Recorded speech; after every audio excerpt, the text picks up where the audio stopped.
టాలీవుడ్ లో మరోసారి డ్రగ్స్ ప్రకంపనలు మొదలయ్యాయి. బెంగళూరు రేవ్ పార్టీలో పాల్గొన్న నటి హేమతో పాటు మరో నటి ఆశీరాయ్కి డ్రగ్స్ టెస్ట్లో పాజిటివ్గా వచ్చింది. వారి బ్లడ్ శాంపిల్స్ లో డ్రగ్స్ ఆనవాళ్లు గుర్తించారు అధికారులు. దీంతో వారికి బెంగళూరు క్రైమ్ బ్రాంచ్ పోలీసులు నోటీసులు జారీ చేశారు.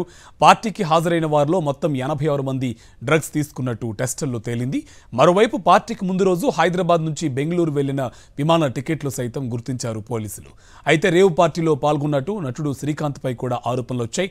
కానీ దీనిపై ఎలాంటి క్లారిటీ రాలేదు. డ్రగ్స్ పార్టీలో పాల్గొన్నట్టు రుజువైతే ఎలాంటి శిక్షకైనా సిద్ధమంటూ శ్రీకాంత్ ఇప్పటికే ప్రకటించారు.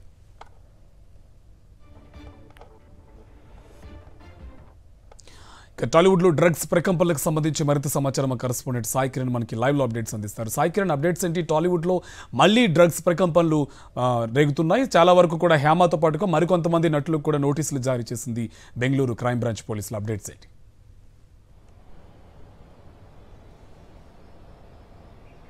కార్తిక్, బెంగళూరులో ఎలక్ట్రానిక్ సిటీలో జరిగినటువంటి డ్రగ్స్ పార్టీ ఇప్పుడు టాలీవుడ్ ఇండస్ట్రీలో కలకలం రేపుతుంది. ఎందుకంటే గతంలో కూడా మనం చూసాం 2017 నుంచి కూడా టాలీవుడ్ లో ఈ డ్రగ్స్ కేసు ఒకసారి వచ్చిందంటే అది లింక్ సిస్టమ్ గా చాలా మందికి కూడా వెళ్తుంది. ఎందుకంటే డ్రగ్ పెడ్లర్స్ ఎవరైతే ఉంటారో వాళ్ళు ఈ టాలీవుడ్ లో ఉన్నటువంటి సెలబ్రిటీస్ కు కాంటాక్ట్స్ ఉంటున్నాయి. వాళ్ళ కాల్ డేటా తీస్తే అనేక మంది సంబంధించినటువంటి కాల్ డేటా వీళ్ళది వెళ్తుంది. సో అప్పటి నుంచి కూడా మనం అనేక విషయాలు కూడా ఇందులో చూస్తున్నాం. సో మరొకసారి బెంగళూరులో ఈ నెల 19వ తారీఖున జరిగినటువంటి పార్టీలో కూడా అక్కడ నటి హేమతో పాటు మరొక నటి ఆశీరాయ్ అలాగే మరికొంతమంది కూడా పాల్గొన్నట్టు తెలుస్తుంది. అయితే అక్కడ పార్టీ నిర్వహించినటువంటి లంకలపల్లి వాసు, విజయవాడకు చెందినటువంటి వ్యక్తి. ఆ వాసుకు అనేక మంది టాలీవుడ్ సెలబ్రిటీస్ పరిచయం ఉన్నారు. సో వాసు బర్త్డే పార్టీ పేరుతో అక్కడ పార్టీ ఆర్గనైజ్ చేశారు.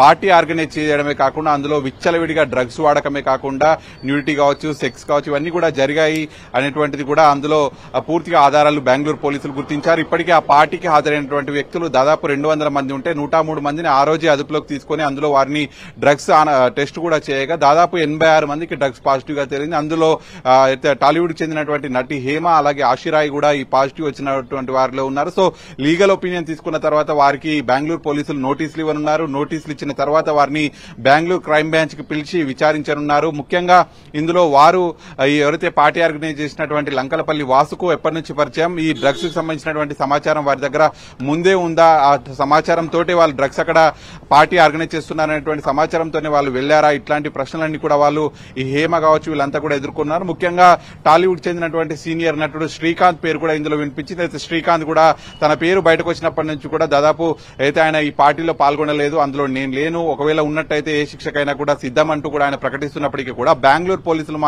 మాత్రం మేకా శ్రీకాంత్ అనేటువంటి ఒక పేరును అందులో పొందుపరిచారు. మేకా శ్రీకాంత్ టాలీవుడ్ నటుడు అనేటువంటి ఆరోపణలు వస్తున్నాయి. కానీ ఆయన మాత్రం దీన్ని ఖండిస్తున్నారు. మరి ఇందులో క్లారిటీ అయితే రావాల్సింది. ముఖ్యంగా నటి హేమతో పాటు ఆశీరా ఇట్లా కొంతమంది టాలీవుడ్ వ్యక్తులు ఉన్నారు కాబట్టి మరి వాళ్లే కాకుండా గతంలో ఈ వాసుకు సంబంధించినటువంటి పార్టీలో టాలీవుడ్ చెందినటువంటి వాళ్ళు ఎవరున్నారు, ముఖ్యంగా ఇక్కడ హైదరాబాద్ లో కావచ్చు, తెలంగాణలో గత కొన్ని రోజులుగా కూడా డ్రగ్స్ కి సంబంధించినటువంటి విచారణ వేగవంతంగా జరుగుతుంది. ఇక్కడ పార్టీలు జరిగితే వెంటనే రైట్స్ జరుగుతున్నాయి కాబట్టి బెంగళూరు వెళ్లి అక్కడ పార్టీలు నిర్వహిస్తున్నా కూడా తెలుస్తుంది. సో ముఖ్యంగా బెంగళూరు పోలీసుల విచారణ ఇప్పుడు కీలకంగా మారనుంది.